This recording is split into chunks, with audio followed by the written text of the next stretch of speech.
Salutations. Let's talk about two things. We went over before kind of the interior of the ships. I want to touch on that again. Also, I want to touch on a certain type of uniform I've seen that is connected to a third experience, physical experience I had that involved missing time. Alright? And what's interesting about this actual encounter is that these beings presented themselves to me as Andromedean Council Members. Alright? That's Andromedean Council Members. They're little blue guys. Alright? There were also another being that I've described to you before named Mana was also on board this craft. And there was another type of Andromedean Council Member that was kind of a more of a beige but slightly taller than these blue guys. Alright? But I've got illustrations of a couple illustrations from Christine Dennett, once again, my artist, that will go over that kind of connect some of these things. Something about my experiences is this, alright? Very few of them, anytime when we're going through this telethought process and I'm blasting these beings about where are they from, who are they, and I've encountered several different kinds of beings that are both extraterrestrial, star type, and interdimensional, alright? But very few of them have ever said to me the things that we hear so much in typical ufology and New Age right now. Oh, we're from the Pleiades. Oh, we're from Arcturus, or all these places that are so conveniently close in our galaxy.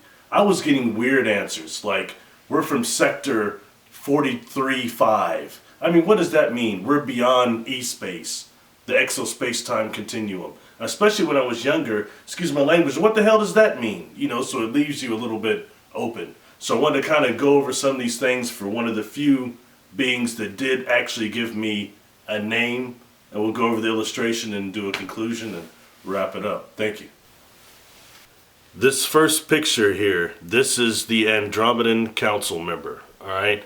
They were very small, okay? One thing I'll say about this is that she did a very good job, but they looked a little more serious than this, kind of, and they also had these white, like, racing stripes going down the arms, the sides of the arms, and the sides of the legs. It was kind of hard for her to put that on there. Okay, so that's basically what the Andromeda Council Member looks like. I'd say they were maybe 2 feet tall, is really pushing it. These individuals were little, alright? In his hand, you'll see a device that looks like a kind of quasi-crystal that has these unique lines coming out of it. Those were some type of fiber optics that were actually moving. And on this small crystal had these symbols on them, alright, that she couldn't really put on there. But anyway, these devices also had the chemical luminescence from the inside. They're glowing from the inside like most of these crystals do. So I just wanted to share that one with you. These guys helped me with what they called a light quanta upgrade concerning my DNA, because sometimes I don't believe in myself. It was a very interesting encounter, to say the least. The other beings that were on board this craft were slightly taller than this. They had on white type of suits, uniforms, and they were actually beige though. They weren't blue like these guys here. Alright, these guys were very blue, and their suits are even a little more light blue than this. And the beige, the stripes going on the side were kind of almost luminescent sky blue. So anyway, that's one version of the Andromeda Council Member that I dealt with. Thank you. This picture here, Kasara kind of just put together for me, which is really cool because I never told her that both of these beings were on the same ship. Now, it wasn't the ship with the engine back here, but that was another bonus. These two beings were on the same ship. The Andromeda Council Member here, the little guy, the little blue guy, and then you've got standing next to him, Mana. Mana that has the reverse brain and is amphibian from the exo-space-time continuum, the multiverse. Alright? I want to say androgynous, stood probably about 8.5 feet, almost 9 feet tall. Okay, very tall being there. I've seen other beings similar to Mana that were about half the stature that has been on some other crafts. And once again, we're going to talk about these suits that they have on and how they're actually connected to these ships in a symbiotic way. Thank you. Alright, I've shown this picture before. This was actually from a different experience. This was the first time I was missing time, and it involves the egg that I talked about quite a bit. Alright, and the eggs is actually not power sources like I thought, but they're actually command officers in there. Those are beings, those lights. But I wanted to focus on the smaller beings here that look like Mana with the reverse brain. Alright, she did a very good job illustrating the uniform they had on that was slightly different. Alright, and the uniform, the inside, the interior walls of this ship were like the outside of a mushroom. Specifically what we call toadstools where I come from. Alright, they were like toadstools. The wall was an organic nature, and so was the suit that they had on as well.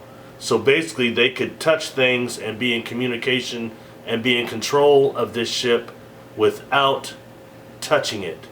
And I also want to emphasize that the walls here you're seeing, these mushroom type walls, were also quite similar to the material that were the reverse brain these beings had.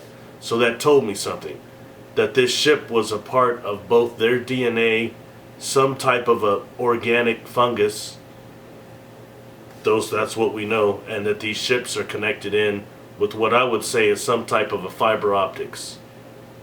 Thank you.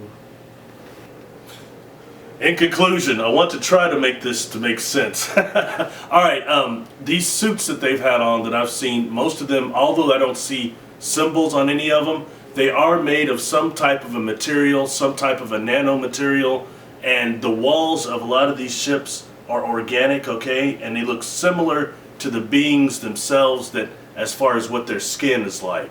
Kind of some type of a almost armadillo looking mushroom type of a pattern on these walls. Alright, so a lot of times there won't be controls, but I can see them doing things like this to control, but these suits are made out of some type of a fiber optics that are controlled to this, that are connected to this ship, that gives them a symbiotic control. Alright, I've seen another type of fiber optics on crystals they're using for healing. So that tells me how much our fiber optic system is reversed engineered. When this experience happened to me, it was 1994. We weren't to near that point yet. So I just wanted to connect that. When this experience happened, it appeared to involve a lot of orgone energy. At first, before the missing time, I got engulfed with another friend, that somebody else was with me, so it was connected to orgone energy.